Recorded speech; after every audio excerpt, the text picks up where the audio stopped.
3분 수학 학습법입니다. 자, 오늘은 메타인지 수학 학습법인데요. 메타인지 많이 들어봤을 겁니다.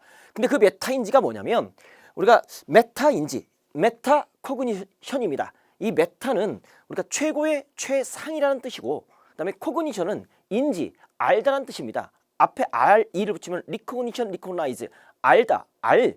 그러니까 최고의 알미 무엇인가? 라는 것을 이건 원어인데 이걸 누가 만들었느냐?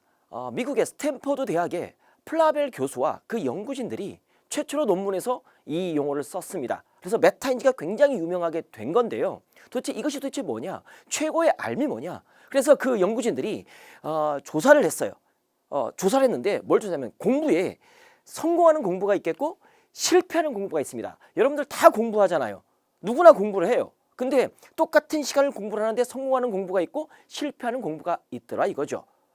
이 플라벨 교수도 연구진도 공부를 이렇게 실험을 해봤습니다. 실제로 우리나라에서도요, 그 EBS 0.1%의 공부의 비법, 비밀에서 우리가 0.1%는 1000명 중에 1등이에요. 100명 중에 1등이 아니라 1000명 중에 1등 800명을 모아놓고 평범한 사람 700명을 모아놓고 두 그룹 간 비교를 했습니다.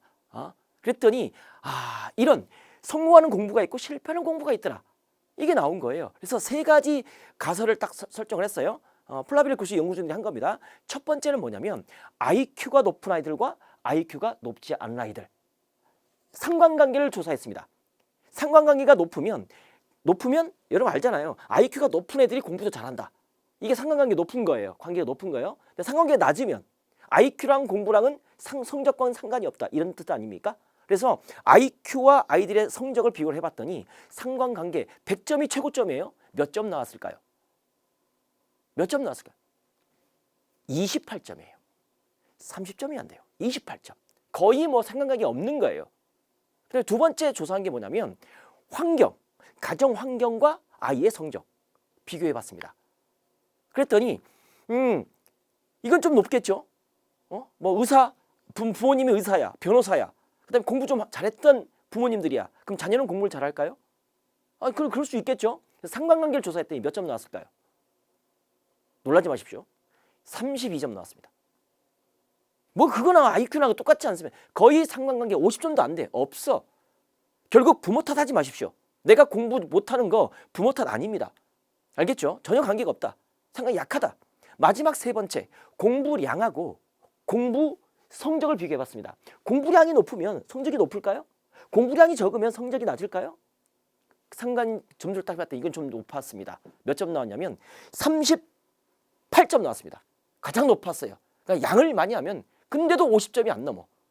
그러니까 공부는 열심히 하는데 성공하는 공부가 아니라 실패하는 공부를 한다 이거죠. 실패하는 공부를 한다 이거죠.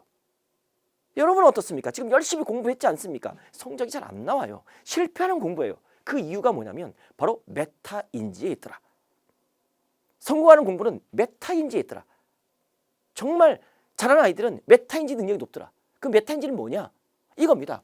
바로 진짜로 안다는 것은, 메타인지가 높은 것은 알고 모르고를 구별하는 능력입니다.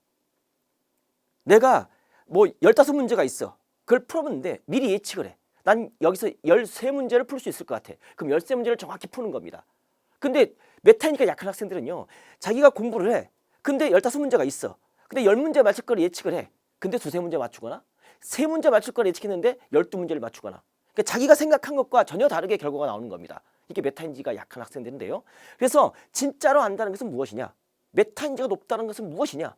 바로 내가 공부한 것을 정확하게 내가 아는 겁니다. 진짜로 아는 겁니다. 그래서 선생님이 이렇게 정리를 했습니다.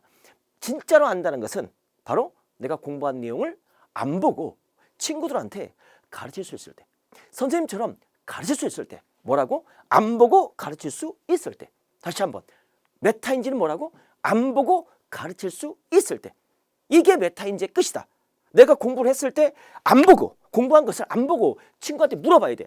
함수가 뭐야? 친구가 물었을 때 함수는 두 변수 x, y가 있는데 x 값이 결정되는 따라 y 값이 하나씩만 결정되는 거. 이게 중학교 함수고, 고등학교 함수를 가면 x 집합의 각 원소가 y 집합의 각 하나씩만 대응되는 게 함수야라고 안 보고 가르칠 수 있을 때, 얘는 이렇게 이런 경우가 있어라고 안 보고 가르칠 수 있을 때, 그때가 진짜로 아는 거다. 메타인지 능력이 뛰어난 거다. 공부의 끝은 뭐라고요? 안 보고 가르칠 수 있을 때. 메타인지는 뭐라고요? 안 보고 가르칠 수 있을 때. 배움의 끝은 뭐라고요? 가르치는 겁니다. 앞에서 설명드렸죠? 배움의 끝은 가르치는 겁니다. 응? 내가 기억하는 것의 끝은 가르치는 겁니다. 내가 가르치면 평생 기억합니다. 메타인지는 뭐라고? 안 보고 가르칠 수 있을 때입니다. 그럼 그 메타인지 능력을 높이는 세 가지 방법이 있어요. 그 세 가지 방법은 이 앞에서 선생님이 다 학습법을 말씀드렸죠. 자, 첫 번째가 뭐냐면 바로 학보다 습입니다. 습의 시간, 3배수 법칙. 습의 시간을 높이는 거고, 두 번째가 뭐냐면 반복 학습이에요. 5단계 반복 학습. 배운 것을 바로 복습하는 반복 학습이겠고, 세 번째가 뭐냐면 빈칸 학습법입니다. 이 세 가지 다시 학보다 습, 그 다음에 반복 학습, 그 다음에 빈칸 학습법. 앞에서 다 설명드렸습니다. 그거 참고해 주시기 되겠습니다. 자, 지금까지 메타인지였습니다. 수학 만점으로 가는 계단. 쉽게 가르치는 선생 넘버원 이지훈이었습니다. 수학이 어려워 절대 포기하지 마. 개념이 흔들려 절대 포기하지 마. 원리가 헷갈려 절대 포기하지 마. 수학은 이지훈.